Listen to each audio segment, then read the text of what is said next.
Programme de Dieu pour l'Église est le thème d'une série de messages pour un certain temps. Et vous allez comprendre pourquoi. Le programme de Dieu pour l'Église dans l'Épître aux Éphésiens. L'Épître aux Éphésiens nous parle de l'Église, du corps de Christ. Nous montre que l'Église n'est pas une représentation mentale, mais une réalité sur terre. Et c'est une Église que Dieu veut sans tache, sans ride, sans rien de semblable. En fait, si on pourrait même dire que le thème de l'Épître aux Éphésiens, c'est l'Église dans la gloire, l'Église glorieuse, celle que le Seigneur est en train d'élever, ce que le Seigneur est en train d'édifier, qui n'est pas toujours perceptible à nos yeux, parce qu'évidemment, nous voyons les défauts de l'Église. Parce que nous sommes des êtres humains sur terre, avec leurs défauts, avec leurs imperfections, mais Dieu voit l'Église autrement que nous. Et Dieu voit déjà l'Église dans la gloire. Il voit déjà l'Église telle qu'il l'a conçue, telle qu'il l'a fondée en Christ, et telle qu'il la voit, et telle qu'il nous voit chacun pour notre part membres du corps de Christ. Alors il est vrai aussi que les hommes aiment ériger des barrières de toutes sortes, hommes, femmes, jeunes et vieux, esclaves, libres, j'en passe et des meilleurs. Et un chrétien qui se convertissait à l'époque des Éphésiens, ou à l'époque où Paul est en train de parler, en plein centre de l'idolâtrie qui avait cours à Éphèse, eh bien vivait véritablement un changement radical, un changement de mentalité, un changement de conception. Il ne pouvait plus voir esclaves et libres, il ne pouvait plus voir, hommes et femmes, mais il était obligé de réaliser qu'on était en Christ. Et c'est pour ça que l'expression « en Christ » est une expression qui revient tellement souvent dans l'Épître aux Éphésiens. Et j'aimerais poser cette question « et nous ?» Et nous ? Quelle est notre conception ? La désunion qui peut avoir lieu des fois au sein du peuple de Dieu est quelque chose de douloureux pour le cœur du Père. Et ce que dit l'apôtre Paul va totalement à l'inverse de cette désunion qui parfois accourt, cette désunion, cette division qui peut exister parfois parmi le peuple de Dieu. Jésus lui-même a prié dans sa prière sacerdotale pour que tous ses disciples soient un. Mais il n'a pas simplement dit il faut qu'ils soient unis, mais il a dit qu'ils soient un comme toi et moi, Père, nous sommes un. Alors si vous réalisez l'unité du Père et du Fils, imaginez quelle est l'unité que le Seigneur désire au milieu de son peuple. Le Père et le Fils sont parfaitement un et ils veulent que nous soyons un en eux. Que l'Église soit un en eux. L'Église du premier siècle, il est dit d'elle ils étaient tous d'une même âme, d'un même sentiment. Et parfois, souvent, on met nos convictions en avant, on met nos réflexions en avant, nos raisonnements en avant, mais au fond, le Seigneur nous dit de rechercher surtout l'unité. Bien sûr, il faut une unité doctrinale, ça, il n'y a pas de problème avec ça, on ne peut pas se permettre d'être désunis en ce qui concerne les fondements, les doctrines fondamentales de la parole de Dieu, mais ne cloisonnons pas sur d'autres aspects secondaires, accessoires, mais soyons de ceux qui font tomber les barrières, au contraire, les barrières qui n'ont pas lieu d'être. Pas de cloisonnement, pas de clans dans l'Église. Il n'y a rien de pire que les clans dans l'Église. Je déteste ça. Il faut que jeunes et vieux, comme on le chante, on aime à le chanter, mais parfois il faut traduire les chants en réalité. Eh bien, jeunes et vieux ne doit pas être simplement un chant rythmique, mais il doit plutôt constituer le rythme dans lequel on se place, le tempo de Dieu dans lequel on se place et vivre réellement cela. Pas de cloisonnement, pas de clan, pas de caste, pas de race, pas de genre, pas de distinction. Ça n'existe pas dans l'Église. Il y a des rôles différents, bien entendu, il y a des fonctions différentes dans le corps de Christ, mais en ce qui concerne la personne en elle-même, la personne humaine, il n'y a plus de distinction en Christ. Et dans la réalité, malheureusement, c'est souvent différent et ce que Paul explique tend à y remédier. Et dans ce chapitre, on voit un petit peu comment on était avant la conversion et comment on est après. Et au fond, nous l'avons chanté ce matin.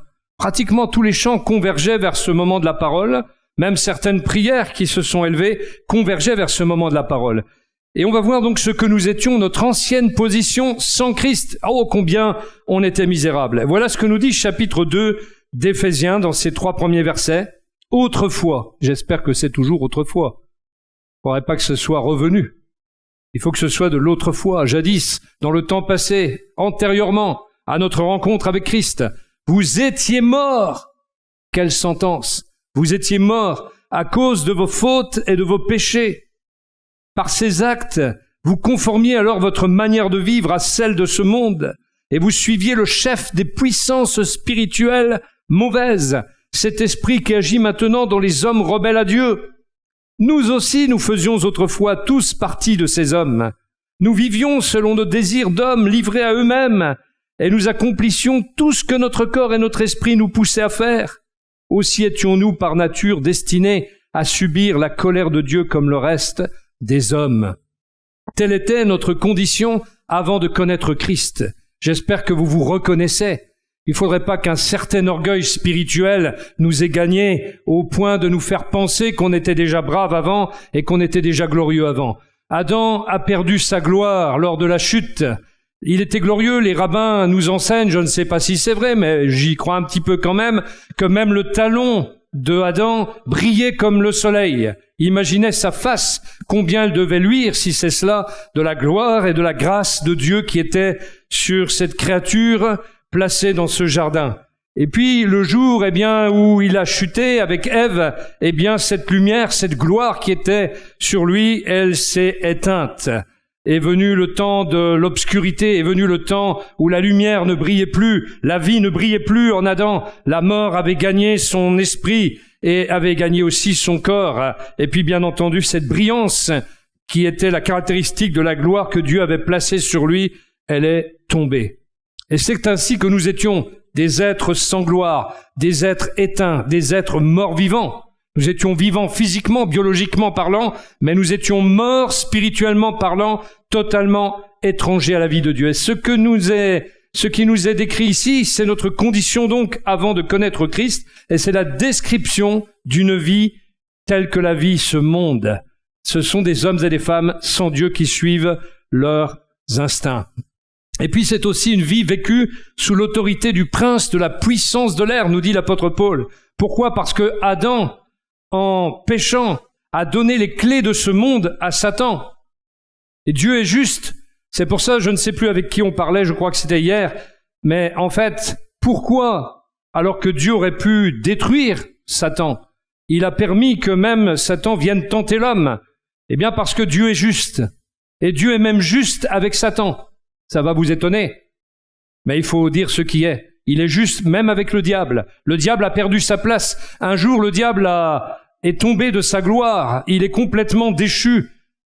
Mais ce que le diable s'est certainement dit, c'est que, en tentant l'homme, Dieu serait peut-être clément envers l'homme, qui est une créature plus faible, plus limitée que les anges. Et il s'est dit, s'il fait grâce à l'homme, peut-être va-t-il nous faire grâce à nous, les anges déchus. Voyez? La raison, parce qu'il n'y en avait aucune autre. Je ne vois pas pourquoi le diable aurait tenté l'homme, si ce n'est pour essayer de regagner sa place dans le ciel. Mais sauf que Dieu est juste jusqu'au bout. Et effectivement, l'homme a donné sa gloire à l'ennemi.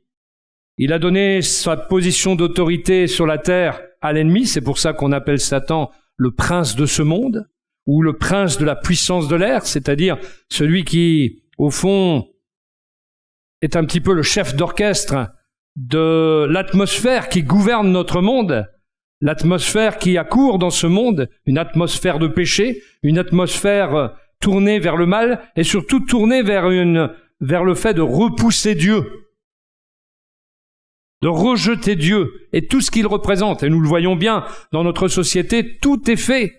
Toute notre civilisation est basée sur le moyen, même le plus minime, pour repousser Dieu, que ce soit dans l'éducation, que ce soit dans ce qui caractérise la relation homme-femme, la famille. Tout est mis en branle pour que tout ce que Dieu pourrait construire soit détruit. Toutes les valeurs du royaume de Dieu, tout est mis en œuvre pour qu'elles soient détruites dans le cœur de l'homme. Et c'est pour ça que ce monde est gouverné par le prince de la puissance de l'air, le prince des ténèbres, Satan, celui qui est appelé par Jésus le prince de ce monde. La Bible dit même que le diable a aveuglé l'intelligence des incrédules pour qu'ils ne voient pas resplendir la gloire de l'évangile de Christ. Et c'est pour ça qu'il est très difficile d'arriver à convaincre quelqu'un sans la puissance du Saint-Esprit, sans la conviction que donne le Saint-Esprit, sans cette persuasion qu'il amène et son action dans le cœur. C'est pratiquement impossible de retirer le voile de ténèbres épais qui recouvre l'esprit des hommes qui nous entourent.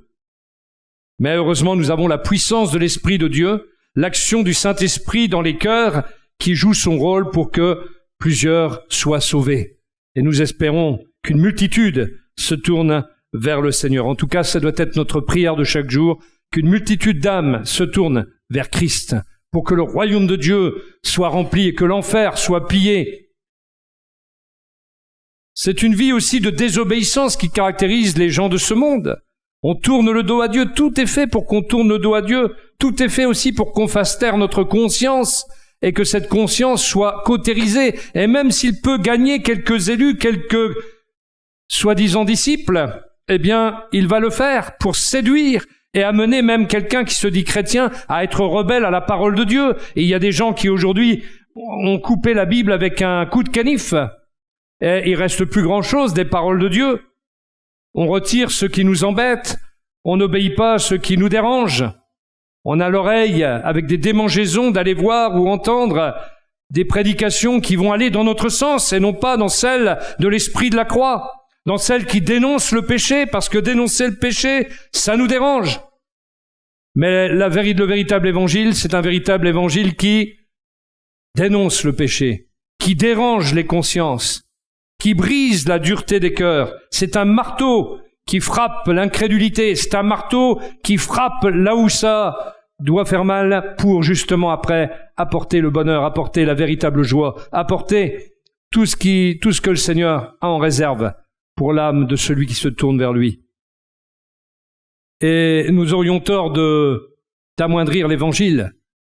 Nous devons prêcher tout le conseil de Dieu, que ce soit dans la prédication, que ce soit dans le témoignage personnel, nous devons prêcher tout le conseil de Dieu. Ne rien altérer, ne rien retirer, ne pas adoucir le message.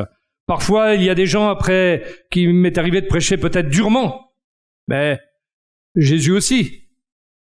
Et on ne regarde pas le pourcentage. Si je devais regarder le pourcentage, ce matin, pour voir s'il y aurait beaucoup de gens ici, eh bien, il suffit que je change mon message. Et vous verrez, on sera 100, 200. Peut-être. Si on adoucit le message, j'ai dit. Mais par contre, si on le laisse tel qu'il est, eh bien, Jésus n'a pas eu beaucoup de succès. C'était pas un prédicateur à succès. Tous l'ont abandonné. Il n'y a que ses disciples, les 12, à un moment donné, qui ont dit, mais nous, on sait que tu as les paroles de la vie éternelle. Où irions-nous? Cette parole est dure. Qui peut l'écouter? C'est beaucoup revenu ces temps-ci. Cette parole est dure. Qui peut l'écouter? Mais dans la fin des temps où nous sommes, dans ces temps finaux qui caractérisent l'époque que nous vivons, on ne peut pas se permettre d'annoncer un autre évangile. Sinon, on tombera dans une fausse religion avant l'heure.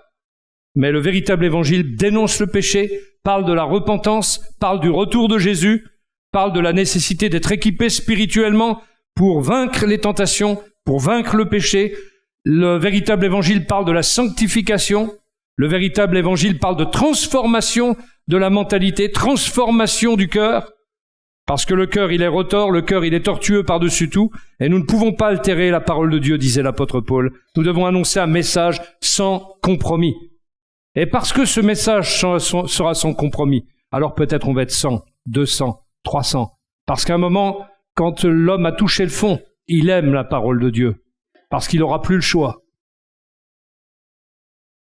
Et puis, cette vie dans le monde, c'est la vie gouvernée par des passions. Les passions, dans la Bible, définissent tout ce désir de ce qui est mauvais, de ce désir de tout ce qui est mal, de tout ce qui est interdit par Dieu. Combien d'hommes et de femmes se tournent vers la voyance, vers la médiumnie, vers les choses ésotériques, même quand vous les avertissez, et même quand eux-mêmes ont constaté parfois les dégâts que ça peut faire, le danger que ça représente, ils y retournent encore. Ils n'en ont jamais assez, parce que les gens ne réfléchissent plus. Ils sont gouvernés par leurs passions, gouvernés par l'autorité du prince de la puissance de l'air parce qu'ils ne se sont pas encore placés sous l'autorité de Christ. Dès lors que quelqu'un, et on le verra après, se place sous l'autorité de Christ, il est libéré de toutes ces choses. Il est capable de réfléchir sainement, il est capable de raisonner sainement et de se détourner de ces choses. Il y a un homme qui était extrêmement intelligent, peut-être tout le monde ne l'a pas connu, mais je crois que c'est un écrivain, Oscar Wilde, ça vous dit quelque chose? Eh bien, cet homme qui était très intelligent, qui avait du succès, à un moment donné, s'est laissé tenter par toutes sortes de choses du monde. Et il dira cette phrase, « Les dieux m'ont presque tout donné ». Bon, c'était son expression, « Les dieux m'ont presque tout donné », mais je me suis laissé séduire par de longues périodes d'abandon insensé et sensuel. Fatigué d'être au sommet, je suis descendu dans les profondeurs à la recherche de nouvelles sensations. Ce qui était pour moi le paradoxe dans le domaine de la pensée est devenu pour moi perversité dans le domaine de la passion. J'ai arrêté de me soucier de la vie des autres. J'ai pris du plaisir là où j'en avais envie et je suis allé de l'avant. J'ai oublié que toutes les petites actions de la vie ordinaire font ou détruisent le caractère. Et donc ce qu'on a fait dans les chambres en secret devra un jour être proclamé sur les toits. Il cite même la Bible. J'ai cessé d'avoir le contrôle de moi-même. Je n'étais plus le capitaine de ma propre âme. Même si je ne le savais pas, je me suis laissé dominer par les plaisirs. J'ai fini dans une horrible disgrâce. Le problème, c'est que cet homme de talent sait même décrire sa situation. Mais a-t-il trouvé la solution? S'est-il tourné vers Jésus? S'est-il tourné vers le Dieu qui voulait le sauver? C'est une autre question. Et je ne pense pas qu'il se soit tourné vers le Seigneur. La vie des gens qui caractérisent la période avant notre conversion, parce que nous étions de ces gens-là, c'est une vie qui suit les désirs de la chair, c'est-à-dire de la nature humaine sans Dieu. Tout ce qui était dans notre nature, et tout ce qui est dans notre vieille nature, offre une opportunité au péché dans notre vie. Cela nous offre une opportunité de pécher. En quelque sorte, la chair, c'est la tête de pont du péché dans notre vie. Et puis, la vie que nous menions, c'est une vie qui mérite la colère de Dieu. Jésus a dit, celui qui croit au Fils a la vie. Celui qui ne croit pas au Fils n'a pas la vie, mais demeure sous la colère de Dieu, ou la colère de Dieu demeure sur lui. Celui qui croit au Fils a la vie, celui qui ne croit pas au Fils n'a pas la vie, et la colère de Dieu demeure sur lui. C'est simple, c'est clair, même un enfant peut comprendre ça. Si je dis à mes enfants, maintenant ils sont grands, je risque plus de leur dire ça, mais quand ils étaient petits, si vous faites ceci ou cela, eh bien la colère de papa, elle est suspendue sur votre tête et vous allez pâtir de cette colère, ils comprenaient ce que ça voulait dire. Mais par contre, quand ils savaient qu'ils n'avaient rien fait, il n'y avait pas de colère de papa, il n'y avait rien. Voilà, donc soit on sait pas, mais souvent les hommes savent que la colère de Dieu, elle est là. Vous savez, on me racontait qu'en Ukraine, par exemple, aujourd'hui, où les missiles russes tombent, vous savez peut-être pas pourquoi les missiles russes y tombent, ou d'autres missiles ailleurs, hein, peu importe la nationalité des missiles, mais parfois les missiles tombent pour une raison, pour la gloire de Dieu.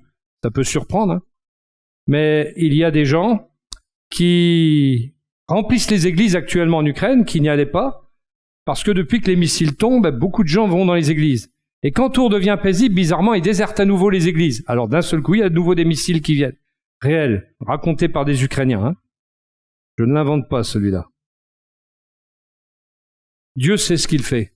Dieu est aux manettes de ce monde. Et Dieu cherche à sauver ce qui était perdu. Dieu cherche les brebis perdues. Dieu cherche par tous les moyens, il emploie même tous les moyens pour sauver une âme, quelle qu'elle soit. Il y a même des enfants de Dieu protégés miraculeusement. Il y a un missile russe qui est arrivé dans la maison, enfin c'était pas un missile, c'était une roquette, qui est arrivée dans la maison d'un pasteur, elle a traversé une chambre, elle n'a pas explosé. Alors après la question c'était, est-ce qu'il faut quand même rester dans la maison ou partir? Alors il faut pas non plus tenter Dieu, donc il valait mieux partir et attendre que les démineurs viennent désactiver la roquette, hein, ou bien que, peut-être même il n'y a pas de démineurs, hein, mais peu importe. Mais voyez, Dieu est aussi celui qui protège les siens. Mais après, il y a aussi des morts, même parmi les siens. Parce que nous sommes appelés, comme le disait quelqu'un, à traverser la vallée de l'ombre de la mort. Souvent, nous, on retient seulement, si je traverse la vallée de l'ombre de la mort, tu es avec moi. Il faut pas oublier une chose, c'est qu'il faut d'abord la traverser. Voyez? Le psaume 23 dit qu'on doit la traverser. Et c'est quand on la traverse qu'il est avec nous. La vie qu'on veut mener, c'est une vie qui mérite donc la colère de Dieu, une vie qui se trouvait sous la colère de Dieu. C'était aussi une vie de mort spirituelle, c'est le cas de le dire. Romains 6, verset 23, le salaire du péché, c'est la mort, et ça, personne ne peut y changer quoi que ce soit. Certains ont beau boire du sang pour trouver la source de la jeunesse éternelle, de la jouvence. Peu importe, le salaire du péché, c'est la mort. Jamais aucune technique technologique, aucune technologie n'arrivera à retirer la mort de cette terre. La mort est la conséquence du péché. La seule chose qui peut retirer la mort, c'est qu'il n'y ait plus le péché. Et quand les hommes comprendront cela, eh bien, il y a encore du temps qui doit se passer avant qu'ils le comprennent, en tout cas. Le salaire du péché, c'est la mort. Et quand bien même certains feraient des sacrifices à Satan ou à d'autres entités pour obtenir la vie éternelle, c'est foutaise, c'est du mensonge, c'est une séduction qui amène à la folie d'ailleurs, mais il vaut mieux réaliser que nous sommes programmés maintenant pour mourir à cause du péché. Ce n'était pas le cas au départ. Nous sommes faits pour la vie éternelle, mais si nous ne nous détournons pas de notre péché et si nous ne nous tournons pas vers Christ, nous resterons sous cette condamnation et nous vivrons la mort éternelle qui n'est pas une absence de vie, mais tout simplement un état, une condition sans Dieu, loin de Dieu, privé de la gloire de Dieu pour l'éternité. Nous sommes déjà dans ce monde privé de la gloire de Dieu tant qu'on n'est pas en Christ, mais ça sera pour l'éternité alors que nous serons privés de la gloire de Dieu. C'est un monde froid, un monde cruel, un monde sans vie, un monde inerte, un monde de mal, un monde d'iniquité que l'enfer, en fait, cette éternité sans Dieu. Il n'y a pas d'amour parce que Dieu en est absent. Il n'y a pas de joie puisque Dieu en est absent. Il n'y a pas de paix. Car la Bible dit, il n'y a pas de paix pour le méchant, il n'y a pas de repos pour le méchant. Le repos, on le trouve uniquement en Jésus. La vie, on la trouve uniquement en Jésus. Il est la lumière des hommes. Mais personne d'autre ne peut nous communiquer ces choses. La Bible dit donc aussi qu'on était morts à l'époque par nos offenses. Nos offenses, c'est tout ce qui nous fait glisser, tout ce qui nous fait tomber, tout ce qui nous fait trébucher, tout ce qui nous fait aller dans la mauvaise direction. Eh bien, tels nous étions auparavant. Nous étions morts dans nos péchés, dit l'apôtre Paul. Le péché, c'est-à-dire ce qui nous fait manquer la cible, ce qui nous fait manquer le but de notre vie, et qui, finalement, c'est logique, nous fait vivre dans une sorte d'incohérence, dans un désordre, dans un vide vraiment sidéral. Si je me rappelle ma vie d'avant, bien que je me sois converti jeune, je me rappelle d'une chose, et je ne voudrais plus revivre ça, c'est le vide sidéral qui habitait mon cœur. C'était vide. Aujourd'hui, c'est rempli par la présence unique de Dieu. Et c'est ce qui est extraordinaire, c'est que, en nous détournant de notre péché, on ne rate plus la cible, mais on l'a atteint. On ne rate plus le but, mais on a atteint le but de notre vie. Le but de la vie, c'est de connaître Christ, et rien d'autre. Certains croient peut-être que c'est de mener une belle carrière, qui va être le but de leur vie, mais quand ils arrivent en retraite, ils s'aperçoivent que leur carrière est derrière eux, et qu'il n'y a plus rien, pratiquement, devant. Alors on cherche des occupations, on cherche à remplir le vide, mais jusqu'à la fin de notre vie, nous n'aurons pas trouvé le but. Certains croient que c'est une carrière sportive, soit, mais quand on n'a plus la forme, eh bien la carrière sportive, elle est derrière aussi. Alors, il n'est pas interdit effectivement d'avoir des buts dans la vie, des rêves dans la vie, mais encore faut-il avoir un but ultime. Et combien il est admirable de voir qu'il y a des sportifs qui voient leur carrière sportive avec cet objectif de gagner, de réussir, mais en même temps qui ont donné leur vie à Christ et qui nous disent, moi mon but c'est peut-être effectivement de réussir, mais mon but premier, mon but ultime, c'est de plaire à Christ, de plaire à Dieu. Et là, ils ont tout compris, ils ont mis Dieu en priorité et le sport en deuxième. Et souvent, ils réussissent mieux que d'autres.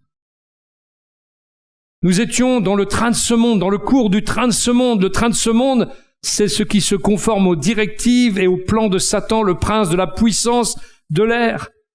Ce sont ces lieux célestes où habitent Satan et ses hordes. Ce sont des endroits d'une autre dimension, mais qui est en même temps très proche, qui a une influence, un impact sur notre vie. Cela nous parle aussi de l'atmosphère que fabriquent Satan et les siens pour mieux détruire l'homme, pour mieux appréhender l'homme, pour mieux le rendre prisonnier d'une condition et surtout d'un climat d'un état d'esprit qui est contre Dieu et contre tout ce qu'il représente.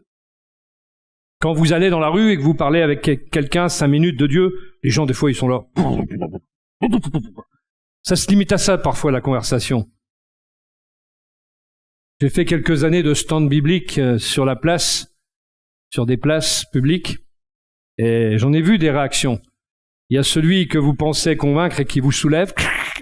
Oh, je m'envole. Il y a celui qui vous casse un œuf par terre. On ne sait pas pourquoi, il a acheté des œufs, mais de fureur, il les casse par terre. Vous avez celui donc qui, vous lui parlez de Dieu. Et puis il part, comme ça. Il y a des réactions totalement incohérentes, mais voilà l'homme sans Dieu, voilà ce que nous décrit l'apôtre Paul, et c'est ce que nous étions pour certains d'entre nous.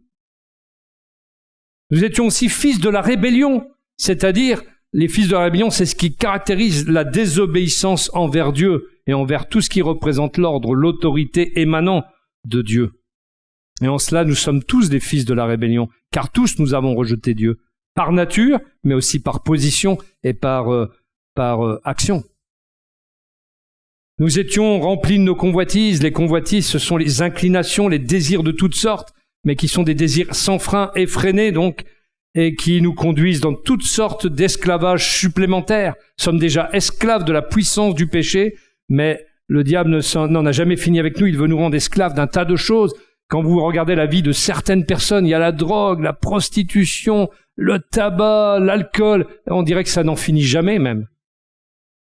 Le diable réclame toujours son dû. Ceux qui le servent devraient réaliser qu'il vient toujours chercher son dû et il ne donne rien. Et quand il semble donner, il reprend de la même main qu'il a donné. Mais il reprend en donnant une condition pire à celui qui l'a servi si fidèlement.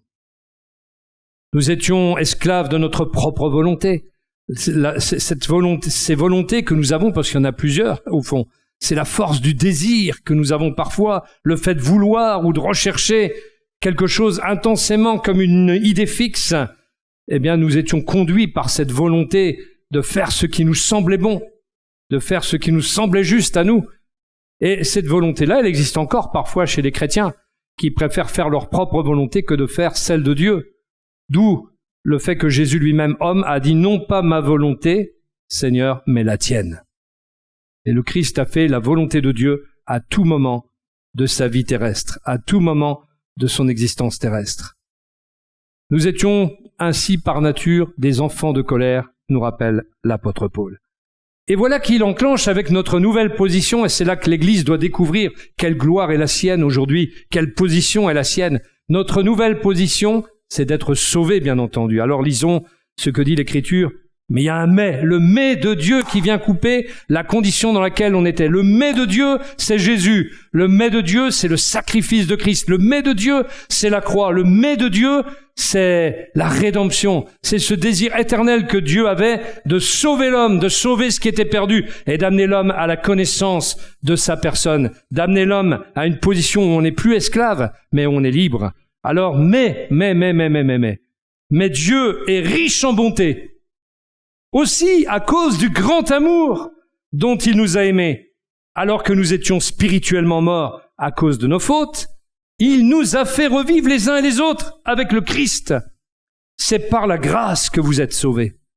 Par notre union avec Jésus-Christ, Dieu nous a ressuscités ensemble et nous a fait siéger ensemble dans le monde céleste. Voilà la position des croyants. Voilà la position de l'Église. Elle siège avec Christ dans le monde céleste, dans le royaume de Dieu, en position spirituelle, pas encore physique. Il l'a fait afin de démontrer pour tous les âges à venir l'extraordinaire richesse de sa grâce qu'il a manifestée en Jésus-Christ par sa bonté envers nous. Car c'est par la grâce que vous êtes sauvés, par le moyen de la foi. Cela ne vient pas de vous, c'est un don de Dieu. Ce n'est pas le fruit d'œuvres que vous auriez accompli. Personne n'a donc de raison de se vanter. Ce que nous sommes, nous le devons à Dieu. Car par notre union avec le Christ, Jésus, Dieu nous a créés pour une vie riche d'œuvres bonnes qu'il a préparées à l'avance afin que nous les accomplissions. Amen. Le mais de Dieu a donc frappé. La miséricorde de Dieu, la miséricorde, c'est-à-dire cette corde de sauvetage lancée dans notre misère, est intervenue Son grand amour s'est manifesté en Christ. La grâce surabondante de Dieu s'est manifestée, elle est venue, elle a agi dans les cœurs. Et Paul, qui écrit cela, est rempli de gratitude, alors qu'il écrit, il adore Dieu en écrivant cela. La manière dont il écrit, les superlatifs qu'il emploie nous montrent son adoration, sa louange. Car comment écrire une telle chose en étant inspiré sans avoir un sentiment de gratitude, de louange pour le grand Dieu qui a permis que toutes les portes du palais du salut s'ouvrent pour que les perdus entrent. Alléluia! Alléluia! Nous passons alors de l'éloignement à la réconciliation avec Dieu. Notre culpabilité provoquait l'éloignement de Dieu, mais Dieu nous a tellement aimés qu'il a donné Jésus, et la venue de Jésus nous a permis d'être rapprochés de lui. La Bible dit, et il l'a dit d'ailleurs, nous rapprochés par son sang. Nous avons été rapprochés par son sang. Nous étions tellement loin, étrangers à tout. On a chanté là tout à l'heure, Israël, écoute Israël, mais nous sommes devenus une Israël de Dieu aussi. Nous ne remplaçons pas Israël. Attention à cette théologie de la substitution. Certains qui croient que on a remplacé Israël. Non, mais nous sommes devenus participants de la même alliance, par contre. Nous participons maintenant aux promesses qui était faite initialement Israël. Mais nous ne sommes pas devenus Israël à la place d'Israël, mais nous sommes quand même un Israël, dans le sens où nous sommes le peuple de Dieu céleste, alors que le peuple d'Israël est encore pour l'instant, et pour un certain temps, un peuple terrestre. Mais nous avons été élus tout comme eux, dit la parole de Dieu, nous l'avons vu au chapitre 1, élus dès avant la fondation du monde. C'est extraordinaire, il nous a rapprochés de lui. Il nous a ramenés dans la chaleur de la maison de notre bon Père Céleste. Alléluia. Il est venu réveiller le désir de vivre pour Dieu, la motivation intègre, la motivation pour faire le bien. Il est venu restaurer notre volonté de servir Dieu. Et nous, aujourd'hui, nous pouvons dire « Me voici pour te servir ». Avant, on ne pouvait pas dire cela. Et Dieu a pris l'initiative lui-même de la réconciliation à cause de son grand amour. Comme le frère Jacques tout à l'heure a dit, eh bien, c'est lui qui frappe à la porte de notre cœur. Et c'est lui qui a pris l'initiative. Il est venu chercher et sauver ceux qui étaient perdus. Et ce matin, il y a plusieurs personnes perdues ici. Des personnes qui ne connaissent pas Dieu. Il n'y a qu'un seul moyen de le connaître, c'est de venir à Jésus qui a dit « Je suis la vérité, je suis le chemin, la vérité et la vie. Nul ne vient au Père que par moi. » Si on reste dans notre péché, on est condamné pour l'éternité. Qu'on y croit ou qu'on n'y croit pas d'ailleurs, ça n'a aucune importance. Ça doit se produire de toute façon. Que vous croyez Dieu ou que vous ne le croyez pas, le péché est une réalité dans nos vies de toute façon. Et la condamnation qui est sur chaque homme est une réalité aussi. Pour y échapper, et pour plus que pour y échapper, mais pour vivre quelque chose de différent, pour vivre les bonnes conditions dans lesquelles le Seigneur nous offre son salut, son pardon, eh bien, si on veut vivre heureux, eh bien, il faut être en Jésus, croire en Jésus. Celui qui a le Fils a la vie, celui qui n'a pas le Fils n'a pas la vie, mais la colère de Dieu demeure sur lui. Il n'y a qu'un seul nom par lequel nous devions être sauvés, c'est le nom de Jésus. Et puis, nous apprenons qu'il nous a rendus vivants avec Christ. Mais oui, on était morts spirituellement, mais le jour où on donne notre vie à Christ, le jour où, comme Jacques, eh bien, on dit oui à Christ, oui, viens dans mon cœur, tu as frappé à la porte de mon cœur, viens dans ma vie, révèle-toi à moi, fais tout ce que tu as envie de faire dans ma vie. Eh bien, en quelques secondes, nous passons de la mort à la vie. Nous devenons vivants en Christ. Nous, les morts que nous étions, nous recevons la vie spirituelle qui nous faisait défaut auparavant. Alléluia. C'est pas merveilleux tout ce programme de Dieu pour nous? Et la Bible dit qu'il nous a ressuscités ensemble dans les lieux célestes avec Christ dans les lieux célestes, dans le domaine de Dieu, dans le règne de Dieu, dans la sphère de son royaume, dans la sphère de sa vie, de sa lumière, là où communie toute la Trinité, Père, Fils et Saint-Esprit. Et c'est par la grâce que nous sommes sauvés, nous dit l'apôtre Paul, par le Dieu parfait, sans aucun mérite de notre part, sans aucune gloire, sans aucune possibilité de nous vanter, car nous arrivons après la bataille, frères et sœurs. Il a mené cette bataille à la croix. La Bible dit qu'il a plaidé la cause de notre âme. Il a plaidé la cause de notre âme en mourant sur cette croix infâme pour nous. Suspendu entre le ciel et la terre, Jésus plaidait la cause de notre âme. Jésus défendait la cause de notre âme. Et celui qui croit en lui est justifié et devient juste aux yeux de Dieu. Celui qui marche avec lui, car croire n'est pas seulement croire dans le sens de croire ce qu'il dit et ce qu'il a fait, mais croire c'est s'attacher à Christ. Croire c'est croire Dieu, croire sa parole, croire ce qu'il a accompli, pas seulement croire en lui. La Bible dit que les démons croient et ils tremblent. Mais nous devons nous attacher à Christ, suivre Christ, nous consacrer à lui, avoir comme priorité Jésus-Christ dans notre vie, car il est la vie et il veut la remplir, il veut nous conduire, il veut nous donner ce qu'il y a de meilleur. L'Église, c'est le tabernacle de Dieu sur terre. L'Église, c'est un tabernacle mobile qui doit suivre l'action, le mouvement perpétuel du Saint-Esprit. L'Église, elle doit suivre la nuée en quelque sorte et la colonne de feu. L'Église, elle est en mouvement. L'Église, elle doit suivre son maître, son chef. L'Église, elle est glorieuse. Elle n'est pas accablée, elle n'est pas ventre à terre. Non, c'est une Église victorieuse. C'est une Église qui se nourrit de ces belles réalisations du Seigneur, de cette position qu'il nous a acquise. L'Église, c'est ça. C'est pas une Église de bras ballants, ni de bras cassés d'ailleurs, mais l'Église, c'est une Église qui va de l'avant. Ce sont des croyants qui savent en qui ils ont cru, ceux qu'ils ont cru. Et si nous lisions davantage la parole de Dieu, nous connaîtrions les promesses et les réalisations, les acquisitions que Christ a fait pour nous, et les promesses, bien entendu, qui s'y attachent. Mais pour cela, il faut se nourrir journellement de la parole de Dieu, la manger, la dévorer, la recevoir, l'assimiler, la mettre en pratique pour pouvoir, vivre quelque chose de puissant, de fort, que Christ veut nous donner. La vie de chrétienne, c'est une vie passionnante. Si nous nous ennuyons dans la vie chrétienne, c'est affligeant, c'est qu'on n'a rien compris. J'ai déjà eu l'occasion de le dire d'ailleurs. Mais ça serait dommage d'être au bénéfice de telle vérité et de ne pas pouvoir réaliser dans quoi on est inscrit, dans quoi on a été introduit. Ça serait dommage d'être assis à côté d'un trésor sans pouvoir dépenser ce trésor, vous ne croyez pas? Avant Christ, qu'est-ce qui s'est passé? Le but, c'est quand même pour que nous soyons sauvés, pour accomplir de bonnes œuvres que Dieu a préparées d'avance pour que nous les pratiquions aussi. Nous ne sommes pas sauvés par les œuvres, mais nous sommes appelés à faire de nouvelles œuvres, les œuvres que Christ met dans notre cœur, les œuvres qu'il a préparées, qu'il nous donne à cœur d'accomplir par son esprit, non pas par nos propres forces, ni par nos propres ressources. C'est ça aussi le but.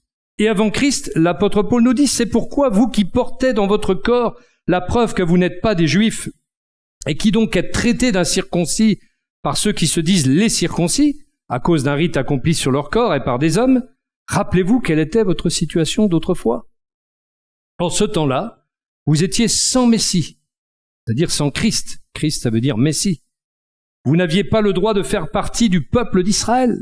Vous étiez étrangers aux alliances conclues par Dieu pour garantir sa promesse, sans espérance et sans Dieu dans le monde. Telle était notre condition. Les Juifs avaient une place exclusive dans le plan de Dieu et dans sa révélation. Et c'est pour ça qu'il y a un fort contraste dans l'Ancien Testament entre la vie des Juifs et celle des païens. Il y avait d'abord une séparation sociale, le fait d'être incirconcis attirait le mépris des Juifs sur les païens. C'était une barrière absolue, il n'y avait pas de relation entre les Juifs circoncis et les païens incirconcis. Il y avait bien sûr une exagération de la part des Juifs qui avaient totalement oublié qu'ils devaient être des témoins jusqu'aux extrémités de la terre, mais on ne se mariait, quand par exemple un Juif se mariait avec une femme païenne, on pratiquait ses funérailles, frères et sœurs.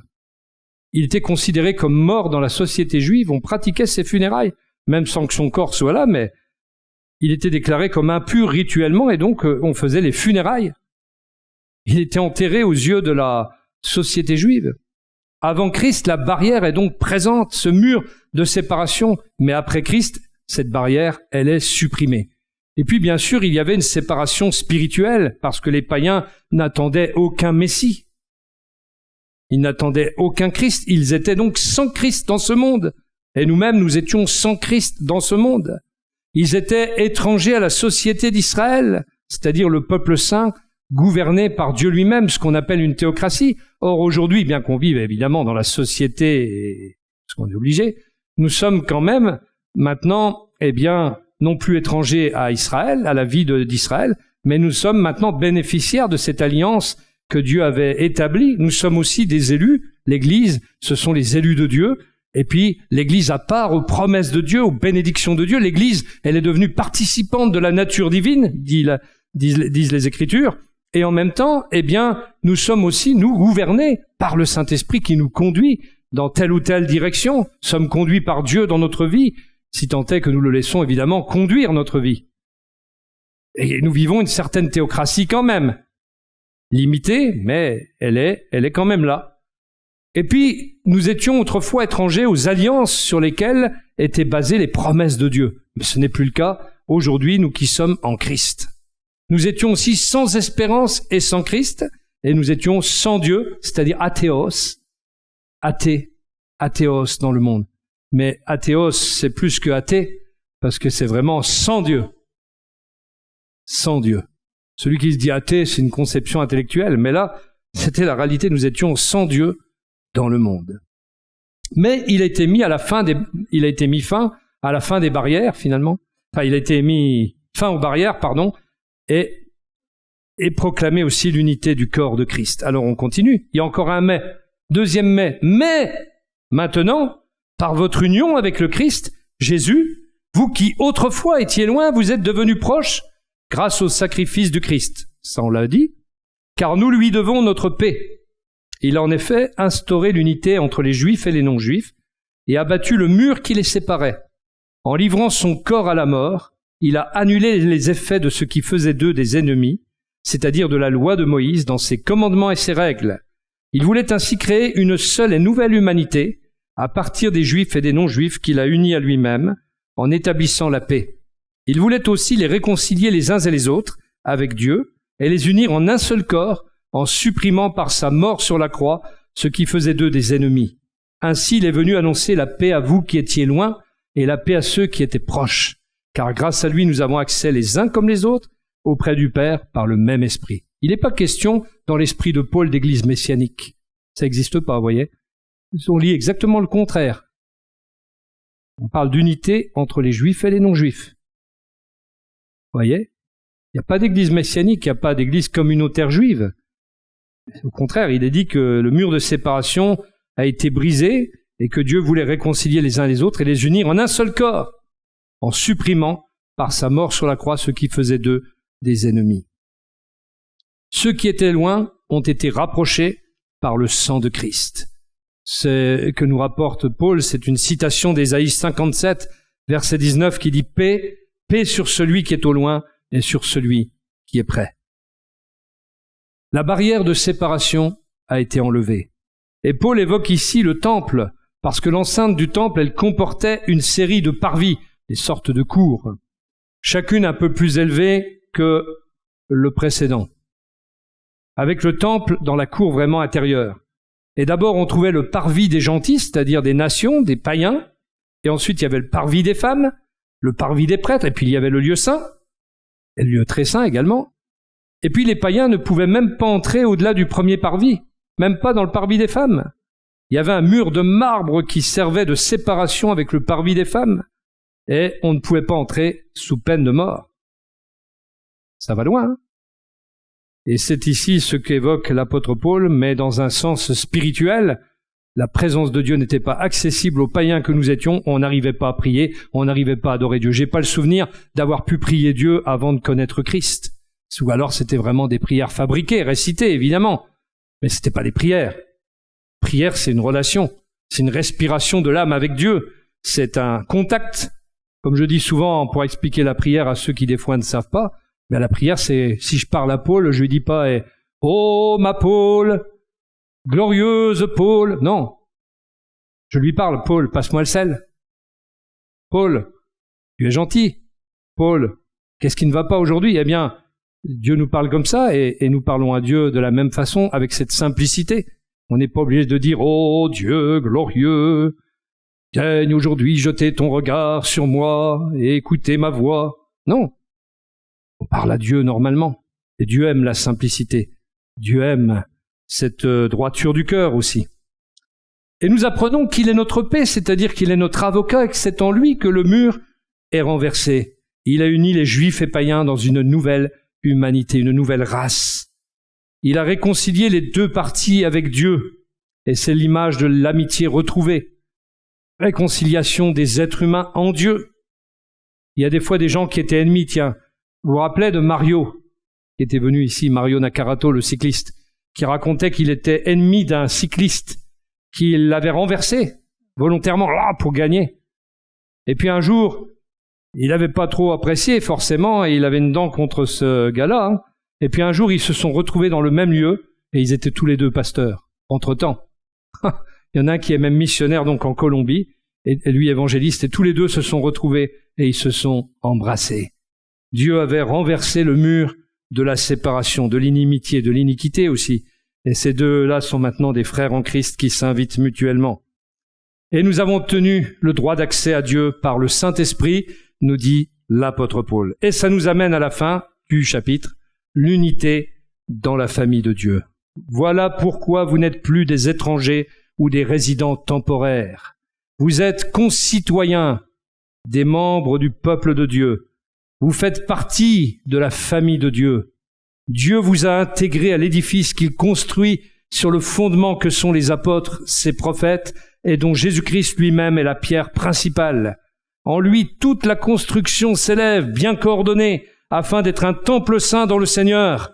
Et unis au Christ, vous avez été intégrés ensemble à cette construction pour former une demeure où Dieu habite par l'Esprit. Paul illustre ici l'unité qui doit exister dans le corps de Christ de trois façons, avec trois images, celle de concitoyens d'un même royaume, et nous sommes donc les concitoyens d'un même royaume. Vous pouvez presque dire à votre voisin, tu es concitoyen du même royaume que moi, le royaume de Dieu. Vous n'osez pas, hein, mais bon. Faut apprendre ça, à se dire des choses, à proclamer les vérités de Dieu. Et nous sommes aussi, nous dit l'apôtre Paul, une famille spirituelle dans la maison de Dieu. Il prend l'image de la maison de Dieu. Et dans une maison, il y a une famille, forcément. Nous sommes la famille de Dieu qui est dans la maison de Dieu. La maison de Dieu est plus que ce temple, que cette salle. La maison de Dieu, c'est invisible même. C'est la présence de Dieu qui nous réunit, en fait. C'est le corps de Christ, là, dans lequel nous sommes. Et c'est de cela dont il est question. Une famille spirituelle dans la maison de Dieu. Et puis nous sommes un temple saint dans le Seigneur, les croyants formant tous ensemble des pierres qui sont l'habitation de Dieu en esprit. Les croyants sont donc devenus concitoyens de tous les saints de tous les temps dans le royaume de Dieu. Et les croyants sont devenus des gens de la maison de Dieu. Dans Hébreux chapitre 2 verset 11, on trouve ce beau verset, « Car Jésus, qui purifie les hommes de leurs péchés, et ceux qui sont ainsi purifiés partagent la même humanité. C'est pourquoi il n'a pas honte de les appeler ses frères, lorsqu'il dit à Dieu, « Je proclamerai à mes frères quel Dieu tu es, je te louerai dans la grande assemblée. » Il y a égalité, plus de distinction. Membres de la famille de Dieu, nous le sommes tous. Les croyants sont unis dans le temple de Dieu. Le fondement étant la révélation divine enseignée par les apôtres, par les prophètes. Car quand vous lisez les prophètes, de qui parlent-ils? Ils parlent de la pierre angulaire qui est Christ. Ils annoncent par anticipation l'œuvre de Christ sur la croix. Donc, et les apôtres ont bien entendu approfondi et affermi ce fondement, cette fondation qu'ils ont posée concernant l'Église. Et puis ce temple, nous dit la parole de Dieu, est bien coordonné. Il est question ici d'un assemblage soigneux de meubles, des éléments d'un meuble. Vous voyez, si vous allez à Ikea et puis que vous êtes aussi bricoleur que moi, vous risquez de mettre les choses à l'envers, ça m'est déjà arrivé. Ou des fois il manque des pièces aussi. Hein. Ou il y en a trop aussi parfois. Voilà, mais avec le Seigneur, les choses sont bien coordonnées. Le temple est bien coordonné. Chaque pierre est à sa place. Il est question ici d'un assemblage soigneux des meubles, des structures, même du mur également, de tout ce qui peut évidemment être la construction. Rien n'est mal posé dans l'Église. Rien n'est défectueux quand Dieu fait des choses. Rien n'est mal formé. Rien n'a de défaut, parce que tout est vue par Dieu comme étant sans défaut à cause de Christ. L'Église est en Christ sans défaut, sans tache, sans ride. Le temple s'élève parce que de nouveaux croyants sont ajoutés, jour après jour, sur toute la surface de la terre, pas forcément dans notre Église. Malheureusement, on aimerait qu'il y ait tous les jours des néophytes, des nouvelles plantes, des âmes nouvelles qui se donnent à Christ, mais sur toute la surface de la terre, c'est quand même le cas. Et le croyant est aussi lui-même une habitation de Dieu en esprit. Il y a l'idée, tout à l'heure le frère disait que Dieu était devenu un résident, mais c'est un résident permanent. C'est un résident permanent qui vient. Il vient pas juste pour une fois, mais vient résider dans notre vie pour la diriger, pour nous placer dans l'axe de sa volonté et pour que nous ne fassions pas de bêtises et qu'on ne se fourvoie pas et qu'on n'aille pas dans des mauvaises directions. Et par le Saint-Esprit, Dieu fait de l'Église son sanctuaire terrestre, son tabernacle vivant, mobile sur la terre. C'est ce que donc doit être l'Église. Son unité ne dépend pas de l'organisation, ni des rituels, ni de la liturgie, mais l'unité du corps de Christ dépend uniquement de son chef, Christ. Ubi Christus, ibi Ecclesia. Non, c'est pas la fin de la messe, rassurez-vous. Ubi Christus, ibi Ecclesia, ça veut dire là où est le Christ, là est l'Église en latin. L'Église, finalement, ne présentera son unité que lorsqu'elle réalisera qu'il n'existe pas pour propager les idées d'un groupe de personnes, mais pour offrir un foyer dans lequel l'Esprit du Christ et dans lequel tous ceux qui aiment le Christ peuvent se rassembler dans cet esprit.